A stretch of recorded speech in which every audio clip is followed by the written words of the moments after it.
Mary had found her peace in the high, lonely country of the Gallatin Range, a peace measured in the turning of seasons and the quiet companionship of her aging German shepherd, Wolf. Her cabin, built of lodgepole pine she'd felled and stripped herself, sat tucked into a fold of the mountain, invisible from the valley floor. It was a life of deliberate solitude, earned after a world of noise and loss had become too much to bear. The calluses on her hands were her history, the silence her reward. Her days followed a rhythm as old as the mountains themselves, splitting wood, checking her trap lines, mending what was broken. The world below, with its towns and laws and men, was a half-forgotten rumor. But one late autumn afternoon, as the aspens bled their gold onto the forest floor, the rhythm broke. It started with Wolf.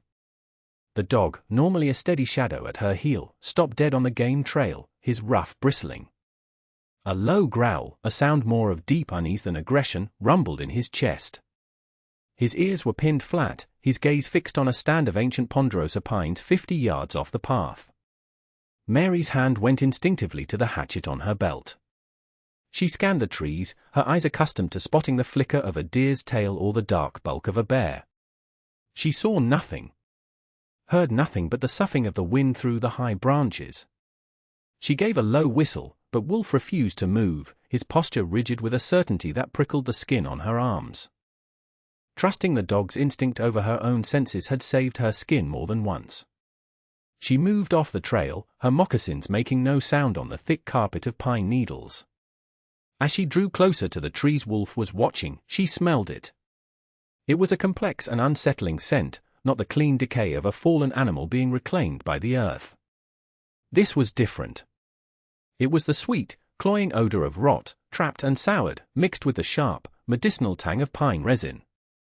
It was a smell of something fundamentally wrong. The tree stood out from its brethren.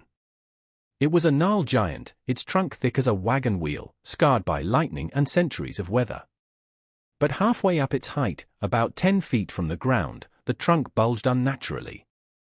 The bark was stretched tight and discolored, weeping a dark, sticky sap from dozens of fissures. It looked like a tumor, a grotesque canker on the ancient wood. Wolf whined, a high, anxious sound, and took a few steps back, his body trembling. He would go no further. Mary circled the tree, her gaze locked on the deformity. She could see now that the bulge was centered around what must have once been a large, hollowed-out cavity, now almost completely sealed over by years of slow, inexorable growth. The tree had swallowed something, or something had been put inside it, and the pine had spent decades trying to digest its secret. A cold knot of certainty tightened in her gut. She had lived in the wilderness long enough to know its patterns, its life and its death. This was not of the wilderness. This was a violation. Her hand tightened on the smooth, worn handle of her hatchet. She looked from the grotesque swelling on the trunk to her dog's terrified eyes, and back again. What secret was this mountain keeping, sealed in a tomb of living wood? The decision, once made, settled in her bones with the weight of stone. She could have walked away. She could have returned to her cabin, barred the door, and let the mountain keep its grim secret. But the wrongness of it, the scent of a story deliberately and violently silenced, had hooked into her. It was a splinter under the skin of her hard-won peace. She spent the rest of the afternoon preparing. She returned to the cabin not for comfort, but for tools. She sharpened her felling axe until the edge gleamed, a razor-thin line of light against the dark steel. She packed a small canvas roll with chisels, a mallet, and a length of rope. Her movements were economical, imbued with a purpose that had been absent from her life for years. Wolf watched her, his amber eyes filled with a troubled understanding. He did not leave her side, but he whined softly when she picked up the axe. As dusk began to purple the sky, she returned to the ponderosa pine. The air had grown colder, and the strange, sweet smell seemed to hang heavier in the stillness. She didn't start at the bulge itself. She was a woman who understood wood. She began below it, testing the trunk with the pole of her axe. The solid, healthy sections rang with a deep, resonant thud. As she moved upward, the sound deadened, becoming a flat, puny smack. The wood here was softer, diseased. This was her entry point. The first swing of the axe felt like a desecration. chips of bark and outer wood flew, startlingly pale against the darkening trunk. The work was slow, arduous. The grain of the wood was twisted and knotted around the hollow, a dense weave of scar tissue. Sweat beaded on her brow despite the evening chill. With each chunk of wood she pried away, the smell grew stronger, a sickening miasma of pine pitch and something else, something organic and anciently spoiled. It was the smell of a failed preservation, of something that had tried to become leather and ended up as rot. After an hour of chopping, she had carved a significant opening below the main bulge. She switched to the smaller hatchet, her cuts more precise now. The blade finally broke through into emptiness. A puff of foul air, cold and concentrated, washed over her face, making her recoil. She worked by the thin light of a crescent moon, her world shrunk to the circle of her labor. She widened the hole, peeling back the layers of wood like the skin of an onion. It was not a natural hollow. She could feel the straight, deliberate cuts of a saw within the cavity, long overgrown but still discernible to her fingertips. This place had been opened before. Finally, the opening was large enough. She reached a gloved hand inside. Her fingers brushed against something that was not wood. It was cool, firm, and yielding, like old, stiff leather. She pulled, and a section of the inner wall came away in her hand. It was fabric, a heavy wool coat, saturated with decades of hardened sap, brittle and flaking. Her heart hammered against her ribs, a frantic drum in the immense silence of the forest. Carefully, methodlessly, she began to cut and pry away the rest of the wooden seal, exposing what lay within. It was a man. He was folded into the hollow, his knees drawn up to his chest, his head bowed. The pine sap had encased him, mummifying his form, tanning his skin to the color of dark mahogany. He was less a body and more a human-shaped fossil, a relic of a forgotten violence. Mary worked for another hour, her breath misting in the cold, until she could finally ease the rigid form out of its vertical tomb. He was surprisingly light. She laid him gently on the bed of pine needles. In the faint moonlight, she could see the contours of a face, the sockets of eyes, a jawline set in a permanent grimace.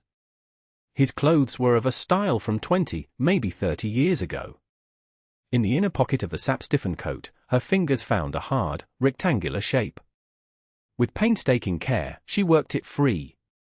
It was a leather wallet, warped and stiff, but miraculously intact. The tree had guarded its secret well. But not well enough.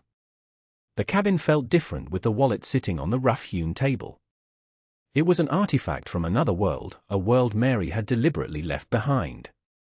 The single room, usually a sanctuary of quiet self-sufficiency, now felt like a tomb holding two ghosts, the man from the tree, and the woman she used to be. Wolf lay by the hearth, his head on his paws, but his body was tense, his gaze shifting between Mary and the door as if expecting visitors. He had not settled since they returned from the forest. Mary lit the oil lamp, the warm glow pushing back the shadows but doing little to dispel the cold that had settled deep inside her. The leather of the wallet was stiff as a board. She had to carefully work it with mink oil for nearly an hour before the fold would yield without cracking. When it finally opened, the smell of old leather and faded paper filled the small space. It was a smell of a life, interrupted. Inside, things were preserved with an eerie perfection. The first thing she pulled out was a photograph, its edges curled and yellowed. It showed a stern-faced woman with her hair pulled back severely, her hand resting on the shoulder of a small boy in a new-looking shirt.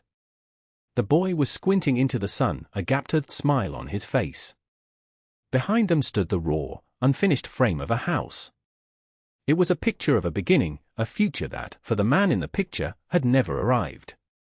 Mary stared at the boy's smile, and a wave of memory, sharp and unwelcome, washed over her.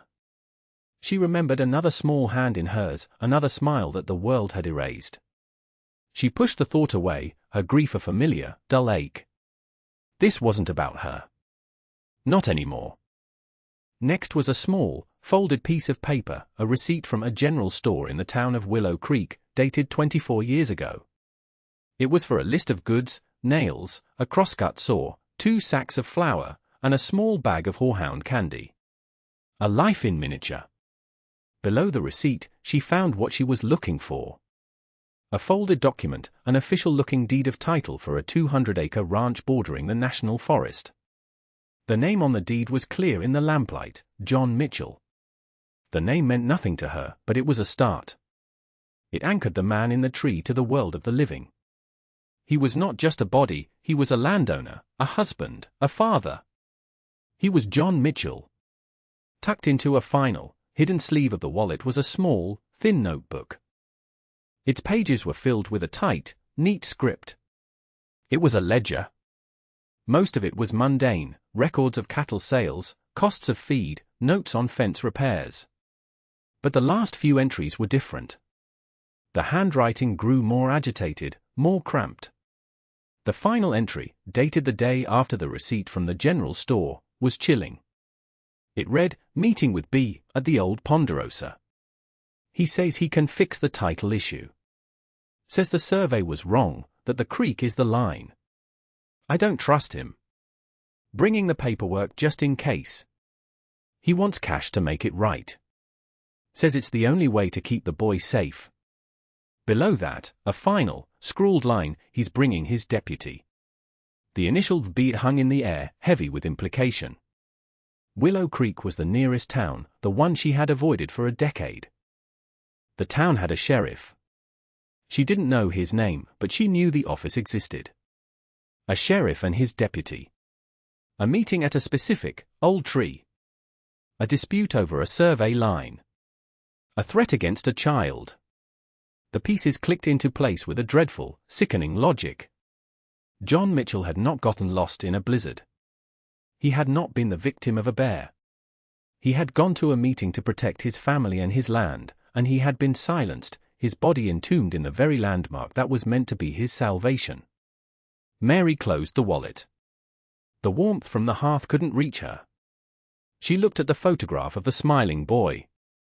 The question was no longer what the mountain was hiding, but what she was going to do about it. The ghost of John Mitchell had found its way to her door, and his ledger was asking for a debt to be paid. The ride to Willow Creek was a journey back in time. The town hadn't changed much in the 10 years since she'd last seen it. A single dusty main street flanked by false-fronted buildings, a general store, a saloon, and at the far end, a squat, stone building with a single star painted on the window, the sheriff's office. The air here was different from her mountain. It was thick with the smell of horse manure, coal smoke, and the low hum of human complication. People stared as she rode in, a wild-looking woman on a sturdy mountain horse, with an axe on her saddle and a gaze that didn't invite pleasantries. Her long dark brown hair was braided tightly, and her buckskin pants and worn vest were practical, not fashionable. She was an apparition from the high country, and her presence was a disruption. Wolf padded silently beside her horse, his head low, sticking close to her leg. He trusted this place even less than she did. She dismounted in front of the sheriff's office, the creak of her saddle leather sounding unnaturally loud. Tying her horse to the hitching post, she took a deep breath, steeling herself. She was walking back into the world of men and their laws, a world that had failed her before. The man behind the desk looked up as she entered. He was older, thick in the middle, with a florid face and thinning grey hair. A silver badge was pinned to his vest, polished to a high shine that contrasted with the dusty clutter of his office. He had small, shrewd eyes that took in her appearance with a flicker of amusement. "Well now. Don't see you down from the mountain much," he said, his voice a gravelly baritone. "Something I can do for you?" Mary didn't waste time with pleasantries. She walked to the desk and placed the stiff leather wallet upon it. "Found this up on my claim," she said, her voice rough from disuse. The sheriff picked it up. He turned it over in his thick fingers, his expression unreadable. He opened it, his gaze falling on the deed with John Mitchell's name. For a fraction of a second, a flicker of something, recognition, alarm, crossed his face before it was smoothed over with a mask of professional calm. "John Mitchell," he murmured, as if to himself. "That's a name I haven't heard in a long time. Went missing, must be more than 20 years ago. Wife and boy left town a year or two after. Said he'd run off." He looked up at her, his eyes now cold and flat. "Where'd you say you found this?" "Didn't say," Mary replied, her voice even. It was in the high country. Near the old forest line. The sheriff nodded slowly, placing the wallet down. Probably a hunter. Got caught in a storm. Animals would have taken care of the rest. This is a good find. Might bring some closure. He made no move to ask more questions. He didn't ask about a body. His lack of curiosity was a confession. I'll put this in the evidence locker. File a report.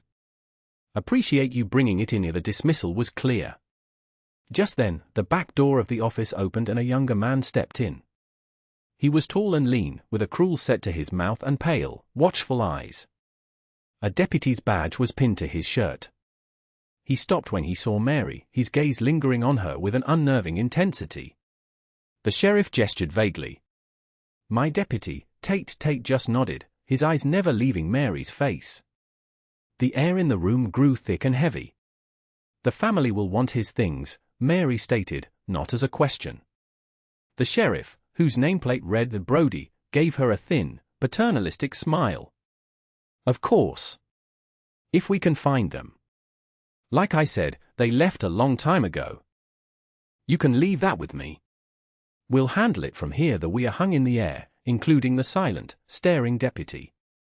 Mary knew then that she had made a terrible mistake. She had walked into the spider's web and handed them the first thread. She had shown her hand. She gave a curt nod, turned, and walked out, the feeling of Deputy Tate's eyes on her back like a physical weight. As she untied her horse, she saw Sheriff Brody through the window, holding the wallet, speaking to his deputy in low tones. There was no concern on his face. Only calculation. She had not brought evidence to the law. She had brought it to the killers. The ride back to the mountain was different. The familiar landscape, usually a source of comfort, now seemed to hold a new menace. Every shadow could be a rider, every snap of a twig a threat. She had disturbed something, not just in the hollow of a tree, but in the quiet corruption of Willow Creek. Her isolation, once a shield, was now a liability. She was a single woman, miles from any neighbor, a known eccentric who wouldn't be missed right away. She had shown Sheriff Brody that she knew about John Mitchell. He and his deputy now had to wonder what else she knew. Or what else she might find. She unsaddled her horse and rubbed him down, her movements automatic while her mind raced. Wolf stayed close, a warm, solid presence in the growing dusk, but his ears swiveled constantly, scanning the tree line. He felt it too. The peace was gone. That night, sleep was a shallow, restless thing. Mary lay on her bunk, fully clothed, her rifle leaning against the wall beside her. The fire in the hearth had burned down to glowing embers, casting flickering shadows across the single room. Around midnight, it happened. Wolf, who had been sleeping at the foot of her bed, lifted his head. A low, guttural growl started deep in his throat, a sound she had not heard since the time a grizzly had tried to break into her smokehouse. Mary was instantly awake, her hand closing around the cool wood of her rifle stock. She slid from the bunk, moving silently to the single window. Peering through a crack in the shutter, she saw them. Two riders, moving slowly, their forms dark silhouettes against the moonlit clearing. They stopped 100 yards from the cabin, just at the edge of the trees. They weren't trying to be quiet. This wasn't a stealthy approach. It was a message. Her cabin had one door and two windows. It was a tinderbox, easily surrounded. Her heart beat a slow, heavy rhythm against her ribs. She was a fine shot, but she was only one person. After a long moment, one of the riders dismounted and walked forward into the clearing. It was Sheriff Brody. He stopped about 50 feet from her door, his hands held out from his sides to show they were empty. "Mary," he called out, his voice falsely friendly. "Just wanted to check on you. Long ride back up the mountain. Make sure you got home safe." The lie was so blatant it was insulting. The second rider, who she knew was Tate, remained in the shadows, a silent, menacing presence. Mary remained silent, unmoving. Her silence was its own answer. "Look," Brody continued, his tone shifting, losing some of its folksy charm. We were just talking about that wallet. It's an old case. A sad story. But closed. You understand? Some things are better left buried. The threat was no longer veiled. It was laid bare in the cold night air. Better left buried. Like John Mitchell. She thought of the ledger in her pocket, the one she had copied the essential details from before foolishly turning over the wallet. The initials B. The mention of a deputy. It was all here, standing in her yard. We just want to make sure you don't have anything else that might belong to Mr. Mitchell, Brody said, his voice hardening. Sometimes things get overlooked.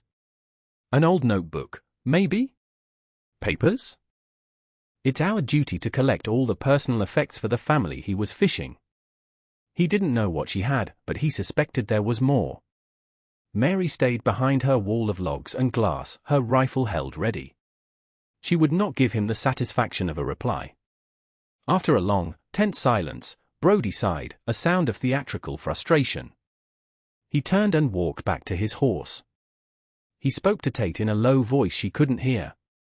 Then, they did something that chilled her more than a direct assault. They didn't leave. They rode slowly around the perimeter of her clearing, a silent, circling patrol. It was an act of dominance, a mapping of her vulnerability. They were showing her how easily she could be penned in. After making a full circle, they finally turned their horses and trotted back down the trail, their forms swallowed by the darkness. Mary didn't move from the window until the sun began to gray the eastern sky. The message was delivered. She was not a witness. She was a loose end. The fear was a cold, metallic taste in her mouth, but it was quickly burned away by a slow-burning anger. Brody and Tate had made a critical error. They had come to her home, to the one place on earth she had carved out for herself, and they had threatened her. They thought she was a frightened recluse who would retreat further into the shadows. They did not know the woman she had been before the mountain claimed her. They did not know that her solitude was not born of fear, but of strength. They had mistaken quiet for weakness. As dawn broke, she was no longer thinking of defense. She was thinking of attack. They were worried she had found something else. This meant there was something else to find. The wallet was a decoy, a piece of the puzzle they were willing to sacrifice to see what she knew. The real prize, the thing they would kill to keep hidden, must still be out there. She didn't bother with breakfast. She filled a canteen, grabbed a piece of jerky, and whistled for Wolf. The dog, who had been pacing restlessly all morning, bounded to her side, his anxiety replaced by her own sense of grim purpose. They headed back towards the ponderosa pine, but this time Mary's eyes were different. She wasn't looking at the landscape, she was reading it. Her past was a tapestry of hard-won skills, from tracking game to reading the subtle signs of human passage, and she called on it now. She approached the tree not as a mourner, but as an investigator. The ground around the base was disturbed from her work the day before, but she ignored that. She circled wider, her gaze sweeping the forest floor. Brody and Tate had been here after she left town. She found the proof easily, 2 sets of hoof prints, shod horses, heavier than her own mountain pony. They had come to check the scene. But their search had been clumsy, arrogant. They had trampled the area directly around the tree, confident that whatever they were looking for was inside. She turned her attention back to the hollow itself. Yesterday, she had been focused on retrieving the body. Now, she was looking for what the body had been meant to hide. She lit a small lantern, the daylight too diffused to penetrate the deep cavity. She ran her hands over the interior walls again, feeling for any inconsistency. The saw marks were there, old and deep. But on the back wall of the hollow, near the bottom, her fingers brushed against a section that felt different. It was smoother. She tapped it with the handle of her hatchet. The sound was hollow, distinct from the solid wood around it. It was a false back. Using a small pry bar from her tool roll, she worked at the edges. It was a clever fit, a section of wood cut and placed to look like the natural curve of the tree. After a few minutes of careful pressure, it came loose. Behind it was a small, dark recess, barely big enough for a man's hand. And inside that recess, wrapped in a thick layer of oilcloth, was a book. Her hands trembled slightly as she lifted it out. It was a small, leather-bound ledger, much like the personal one she'd found in the wallet, but thicker, more official. The oilcloth had protected it perfectly from the sap and moisture. She unwrapped it, the stiff fabric crackling in the quiet woods. She opened it. The first page read, County Land and Livestock Acquisitions. B. Brody, Proprietor. It was a record of 20 years of crime. Page after page detailed a systematic campaign of extortion and murder, disguised as legal transactions. Ranchers were pressured with fraudulent surveys, their water rights challenged, their families threatened. Those who resisted were bought out for pennies on the dollar or, like John Mitchell, simply disappeared. Each entry listed the property, the price, and a disbursement. Brody's initials were next to every single one. He hadn't just killed John Mitchell, he had built a small, bloody empire on the graves of dozens of honest men. And near the end of the ledger, a horrifying entry confirmed her deepest fears. It detailed the acquisition of the Mitchell Ranch. The price was listed as a title forfeit, and under the notes section, a single, chilling phrase, leverage secured. T.M. moved to the old line shack. T.M. Thomas Mitchell. The boy in the photograph. They hadn't just killed his father. They had taken the son. And if he was still alive, he had been a hostage for 24 years. The weight of the ledger in her hands was immense. It was the truth, cold and brutal. It was also her death warrant. Brody and Tate didn't know she had it yet, but they would tear the mountain apart to find it. She couldn't go back to Willow Creek. She couldn't trust anyone there. The corruption wasn't just the sheriff, he had been in power for over 2 decades. The whole town was likely in his pocket, either through fear or profit. She was alone, holding a book that could burn down the whole county. Her first instinct was to run, to disappear deeper into the mountains where no one could ever find her. But then the image of the boy in the photograph returned to her mind, squinting into the sun, a future ahead of him. A future that had been stolen and twisted into 24 years of captivity. T.M. Thomas Mitchell. He was still alive. The ledger was a map to his prison. She looked at Wolf, who sat watching her, his head cocked. Her own grief, the loss that had driven her to this mountain, had taught her that some debts can never be paid. But this one could. Justice for John Mitchell was no longer enough. Now, she had to find his son. To do that, she needed help. Not the compromised law of Willow Creek, but a higher authority. The ledger mentioned dealings that crossed county lines, transactions with cattle barons in the next state. That meant federal jurisdiction. It was a long shot, a desperate gamble. But it was the only move she had left. She wrapped the ledger carefully, tucked it deep inside her shirt, and stood up. She would not ride east, back to her cabin. She would ride west, toward the territorial capital in Helena. It was 100 miles of hard country, with Brody's men likely hunting her. But for the first time in a decade, Mary had a reason to leave her mountain. She was no longer a recluse hiding from the world. She was a hunter. The ride to Helena was a blur of exhaustion and adrenaline. Mary pushed herself and her horse, traveling trails she knew from her trapping days, paths that wouldn't be watched. She moved mostly at night, resting in dense thickets during the day, with Wolf acting as her silent, ever-watchful sentinel. She ate jerky and cold biscuits, her senses tuned to the slightest unnatural sound. Twice, she saw riders in the distance, moving in a search pattern across the valleys below, and she flattened herself into the landscape, her heart a cold stone in her chest, until they passed. She was a ghost in her own country, hunted by the very men who were sworn to protect it. When she finally saw the smoke of Helena rising in the distance, she was hollowed out with fatigue, but her resolve was like iron. She looked a fright, covered in dust and pine needles, with the wild look of the mountains in her eyes. She knew she would not be easily believed. The U.S. Marshal's office was in a formidable brick building near the territorial courthouse, a symbol of federal power in a lawless land. The man she was directed to was not what she expected. Marshal Reed was young, barely 30, with a clean-shaven jaw and eyes that were startlingly direct. He wore his uniform with an air of crisp authority that seemed out of place in the dusty West. He listened to her initial story, a woman from the Gallatin Range claiming to have evidence of a decades-long conspiracy run by a county sheriff, with a polite, professional skepticism. She could see the dismissal in his eyes. He thought she was a madwoman, a prospector driven crazy by solitude. He began, his tone patient. Sheriff Brody is a well-respected man. He's been sheriff of that county for almost 25 years.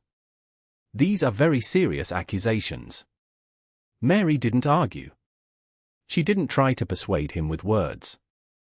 She simply reached into her shirt, pulled out the oilcloth-wrapped ledger, and placed it on his polished desk.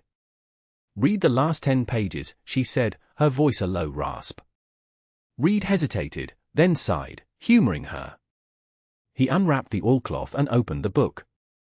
He started to read. Mary watched his face. The polite skepticism slowly bled away, replaced by a focused intensity. His eyes narrowed. He turned a page, then another. He went back, rereading an entry, his finger tracing the neat, damning script. He looked up from the page detailing the acquisition of the Mitchell Ranch and the note about T.M. being moved to the line shack. The professionalism was gone, replaced by a cold, hard anger. He looked at her, and for the first time, he truly saw her. Not as a crazy mountain woman, but as the bearer of an impossible truth. "This line shack," he said, his voice tight. "Do you know where it is?" The ledger gives a location. The old Bar T Southern Range. It's Badlands country. Rough. I know the area. He's been holding a man hostage for 24 years. The question was rhetorical, an expression of disbelief at the sheer audacity of the crime. "To keep the family quiet, I'd guess," Mary said. "To make sure no one ever came looking for John Mitchell's body." Reed stood up and began to pace his office. The young, by-the-book lawman was gone. In his place was a man confronted with a level of evil that defied procedure. "This is monstrous. We can't go in with a posse. Brody would hear us coming a day away. He'd kill the hostage and burn the evidence. It has to be just us," Mary said, her voice flat and certain. "You and me. You have the authority. I have the way in." The marshal stopped pacing and looked at her. The gulf between them, the clean-shaven officer and the wild woman of the woods, had vanished. They were now bound by the ledger on the desk and the ghost of a man named John Mitchell. "You're asking to ride into a trap against 2 armed men, one of them a sheriff who has been getting away with murder for a generation." "I'm not asking," Mary corrected him. "I'm telling you what needs to be done. John Mitchell's son has been in a cage for 24 years. We're going to get him out." Marshal Reed stared at her for a long moment, then gave a single, sharp nod. The alliance was forged. He was the law. She was the wilderness. Together, they would bring a reckoning. They planned it in the fading light of Reed's office, the ledger open between them. The line shack was in a stretch of arid, rocky canyons a day's ride south of Willow Creek, a place chosen for its isolation. Brody wouldn't expect anyone to come from that direction. Reed wanted to ride hard and fast, a direct assault. Mary counseled patience. "They'll have a watch," she explained, her finger tracing a line on the crude map Reed had unrolled. "The shack sits in a basin. You can see anyone coming for miles. We go in at night. On foot for the last mile." The marshal, trained in tactics that valued speed and overwhelming force, listened intently. He was smart enough to know that in this terrain, her knowledge was more valuable than his training. They agreed to ride south, circling wide around Willow Creek, and approach the Badlands from the uninhabited west. They set out before dawn the next day. Reed was equipped with a new Winchester rifle and 2 Colt revolvers, his saddlebags heavy with ammunition. Mary carried her own trusted rifle, her hatchet, and little else. Wolf trotted beside them, a silent gray shadow. The journey was tense. They were 2 people from entirely different worlds, united by a grim purpose. Reed was accustomed to giving orders, Mary to taking none. Yet a quiet, functional respect grew between them. He deferred to her judgment on the trail, and she respected the steel in his spine. As they rode into the Badlands, the landscape changed. The lush mountain forests gave way to cracked earth, stunted juniper, and towering rock formations that bake in the sun. It was a hostile, alien country. Mary led them through a network of dry washes and narrow canyons that kept them hidden from view. On the evening of the second day, she reined in her horse. "We're close," she whispered. "The basin is just over this ridge. We walk from here." They tethered the horses in a small, hidden arroyo, leaving Wolf to stand guard. The dog seemed to understand, letting out a low whine but obeying Mary's silent command to stay. As dusk settled, painting the sky in shades of bruised purple and orange, they crested the ridge and looked down. Below them, nestled in a shallow bowl of rock, was a single, dilapidated shack. A thin curl of smoke rose from a rusted stovepipe. A lone horse was tethered outside. A single lamp glowed weakly in the window. One man, Reed breathed, his hand resting on his pistol. "Likely Tate. Brody's too comfortable to sit on guard duty himself. We wait for full dark," Mary counseled. The wait was agonizing. The sounds of the desert night, the cry of a nighthawk, the chirp of crickets, seemed amplified.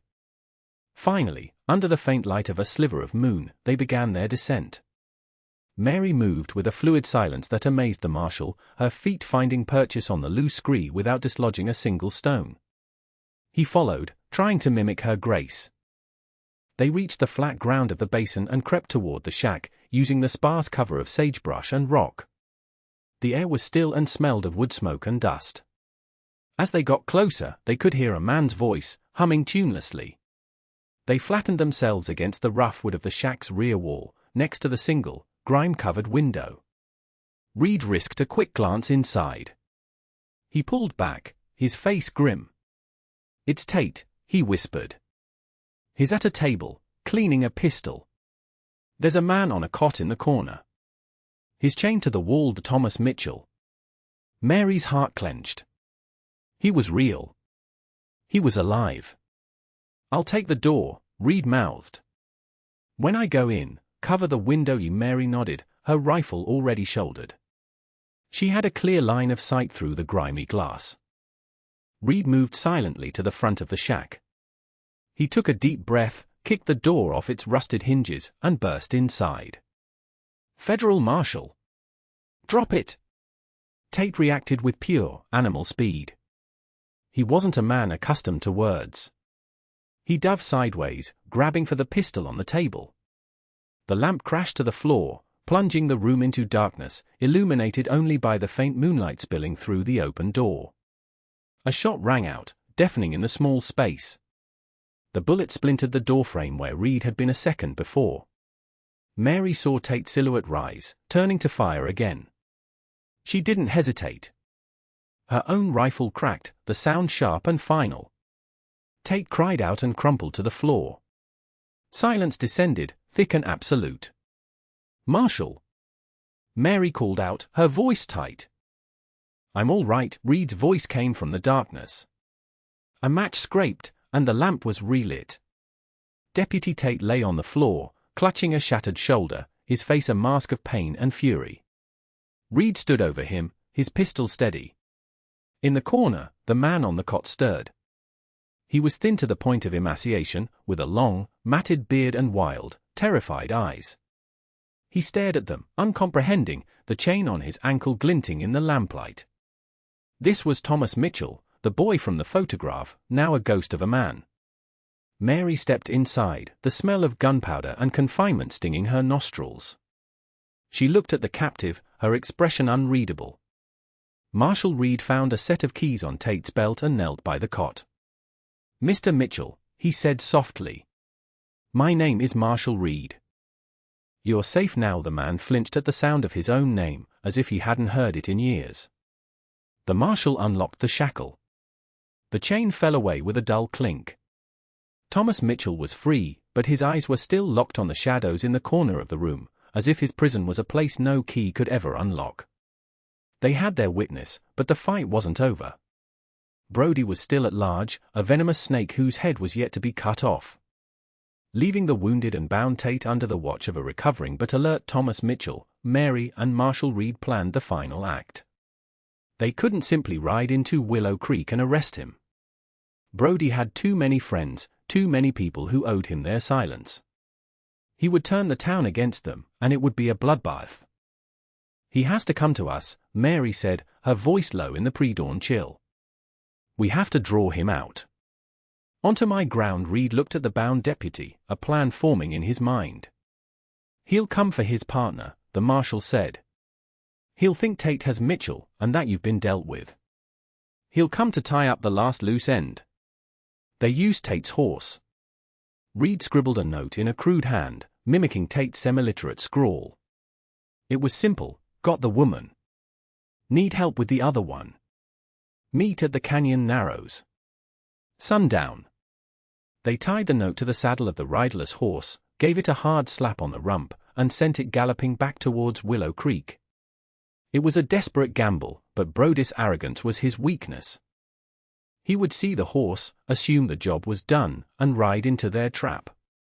The location was Mary's choice, a narrow, winding canyon south of her claim, a place of high rock walls and deep shadows. It was a natural choke point with only one way in and one way out. She knew every rock, every ledge, every echo. They spent the day preparing.